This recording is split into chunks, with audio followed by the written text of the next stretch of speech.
Hello! Welcome to my vlog. Charis. Eto na nga. Meron akong i-share sa inyo kung kayo po ay nag-i-load or may bala kayong mag-i-loading. Ito yung magandang app na ginagamit ko ngayon sa e-loading. Itong Maya app. Yes, yung Maya app po.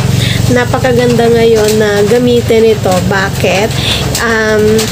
Ipapakita ko po sa inyo yung features nitong ating Maya app. Kung bakit maganda. Ang dami ko nang sinabi na maganda, no? But anyway, maganda naman talaga. Okay, wait lang.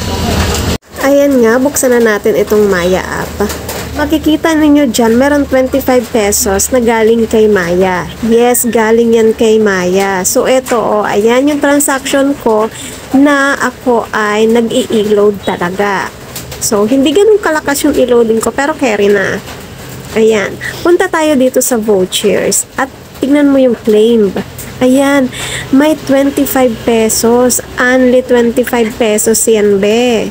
No, makikita mo dyan yung mga tawag dito. Yung mga months na kung kailan ko siya na-claim. Or kung kailan ibinigay sa akin yan ng Maya. Ayan. Oh, bakit may paganyan si Maya? Ayan. Promo po nila yan. Na kada makapag-load ka ng 500 pesos, meron kang ibibigay or merong ibibigay si Maya sa iyo na 25 pesos.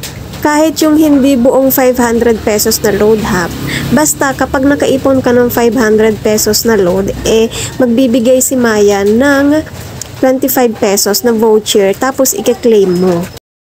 O diba, unlimited na 25 pesos ka kay Maya app kapag ikaw ay nakapag-load ng 500 pesos.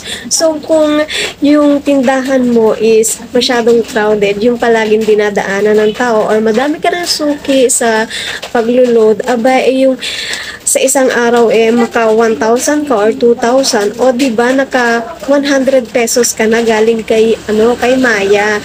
Basta kapag ikaw ay nakapag-load ng 500, na-reach mo yung 500 na yun, automatic na magbibigay sa iyo si Maya ng 25 pesos. So, pwede mo siyang i-claim agad or pwede din naman na kinabukasan mo siya i-claim. Basta, meron siyang limited time kung kailan mo siya pwedeng i-claim. So, yun lang naman. Shinare ko lang naman. Baka kasi meron pang hindi alam na features or baka hindi pa ninyo alam yung features na ganito ni Maya. Or baka kayo maglo-load pa lang. So, dito na kayo sa Maya. Maya, baka naman. So, yun lang. Bye-bye!